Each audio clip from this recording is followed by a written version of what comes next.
1, go. It's AFCRDTV, FA Cup, first qualifying round. The final scoreline reads Coalville Town 5, AFC Rushden Diamonds 2.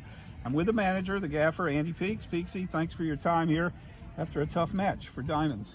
Yeah, you always got time to do the interviews because I'm accountable for what happens. And yeah, bitterly disappointed to be honest, Bruce. Very frustrated.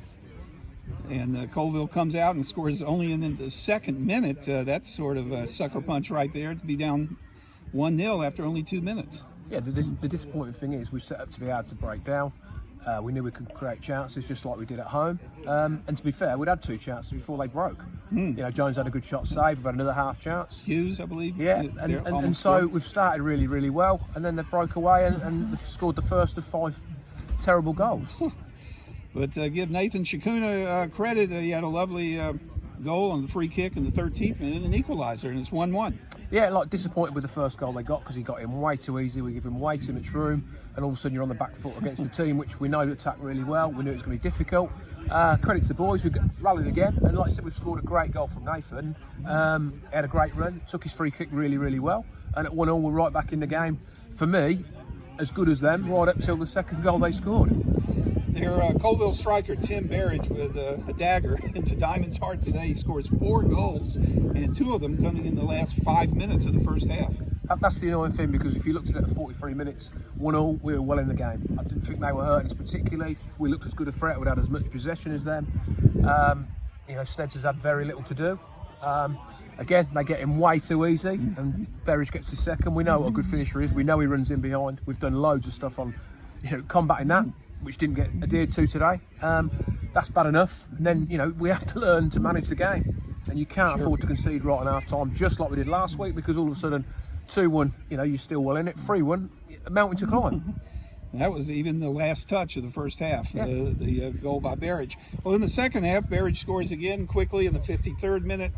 And you have to keep your composure. Play sort of got a little chippy there at times, but Diamonds did score a goal, 78th minute, Jay Williams. Yeah, like I said, you know, you speak at half-time 3-1, you're disappointed. You say keep the belief, stay in the game, we'll get the next goal, stay in it, you never know what might happen, make it 3-2. And like I say, within 6-7 minutes, very, very similar goal. You know, they get in too easily. And all of a sudden then, 4-1, you like him well. This is damage limitation almost. Yeah, we had a little bit of a go, got a goal back through Jay, had a bit of sustained pressure, had another half chance, and then again, they break away and we don't defend well enough, and it's 5. Well, I know we have a young team this season, a lot of young lads. Of course, Liam Dolman, the wily veteran there, to hopefully steady the ship. We were missing Tom Lorraine today, still out with a slight knock, an injury. Yeah, Shanks is obviously going to be a miss no matter what. He was hamstring, but to be fair, I thought Jones would come in. I thought he'd done really, really well. He was the problem. The problem was defensively. You can't go anywhere and give 5 terrible goals away, and that's what we did. And we have to learn from that quickly, because it doesn't matter what plays in front of the back 4. If we defend like that, we ain't going to win any games of football matches. That is a fact, and to me, that's the frustrating thing, because you just can't defend like that. We haven't got close enough to anyone. We haven't stopped enough shots. They've had probably half as many shots today as what they had at our place 2 weeks ago, and we got blocks in. We haven't today. We haven't made a tackle on Berridge all game. We know how good he is. Yeah, very, very frustrating. Oh boy. Laurel Smith also was missing from the team sheet today. Yeah, he wasn't available today. Again, he's an attacking player, Bruce. We've scored 2 and created others. We're not going to come here and expect to win 6-5. That wasn't our problem today. We sometimes get told we're negative. Yes. We don't do that. We threw enough bodies forward. We had enough possession in good areas. You know, we won enough second balls. Jay Williams was outstanding, to be honest. It doesn't matter who you play. If you defend like that and you don't get close to good strikers, they're going to punish you, and that's what happened. Yeah. Well, I'm sorry to say, Andy, it was cruel today, but hopefully we'll return back to the beautiful game next Saturday. We're at Nuneaton Borough. So early thoughts about that match, back in league play? Yeah, no, I'll say bitterly disappointed today, because that's the FA Cup, and we've, you know, 43 minutes well in the game, 50 minutes out of it, and we can't be like that. That's not just young lads. There's some naivety, I get that, but there's some experienced one in there. You know, obviously Collard's another big miss, but again, he's almost back to where he could be. He was, you know, at 4-1, I wasn't going to bring him on because I didn't want to risk losing him for a longer period. You brought in Ben Diamond today. Yeah, Ben came on. He was unavailable last weekend. I wanted to get him down through the middle. Thought he'd done well when he came on. But it's about looking after players. Claudio's another one, really. Him and Collard had little tweaks, and at 4-1, the game's not worth risking their injuries. If it had been 1-1 or 2-1, different ball game, but I wasn't prepared to lose any of them for a longer period, trying to salvage them out of a 4-1.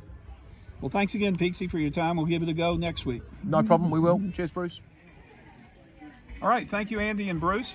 Oh, that's me. Well, I'm pulling double duty today, and I'm now with the man of the match for Diamonds. It's Jay Williams, one of the new players for Diamonds. And Jay, sorry to say, it just kind of went pear-shaped for Diamonds today.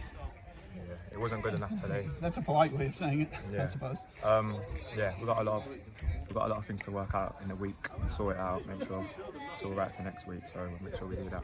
I mean, you hate giving up a goal in only the second minute of the match. What do you think happened on that, Barrage, just with a quality goal? Yeah, it happened a lot. It was the ball down the side.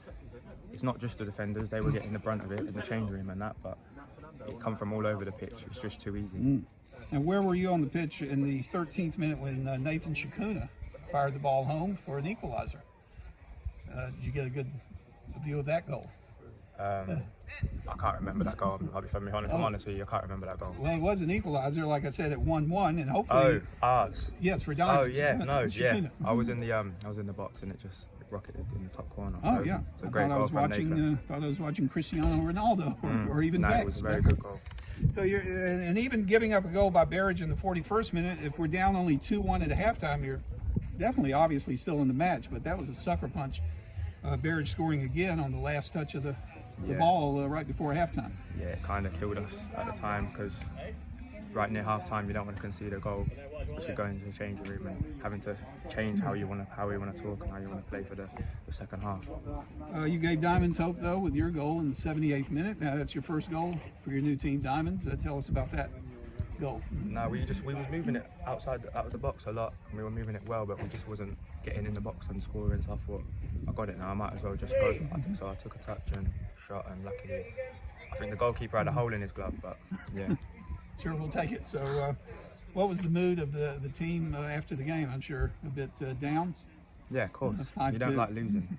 Don't accept losing. Don't accept that, and we'll work hard in a week to make sure it doesn't happen next week. Like I said, you're one of the new players for Diamonds. How did it come about that Andy got you to join AFC Rushden Diamonds? I got his number from one of my previous managers because I want to stay local. I want to play games, and I know a lot about this club and the manager, and I like his philosophy and stuff, and hopefully I can develop here and help the club as well.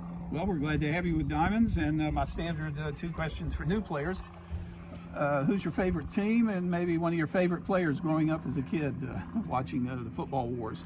I support Newcastle United. Oh, so the My two. club. Yeah, my The club. Magpies, all right. A player. I like Verratti a lot. PSG. Oh, yes, You PSG. might not know, but yeah, Verratti's a very good player.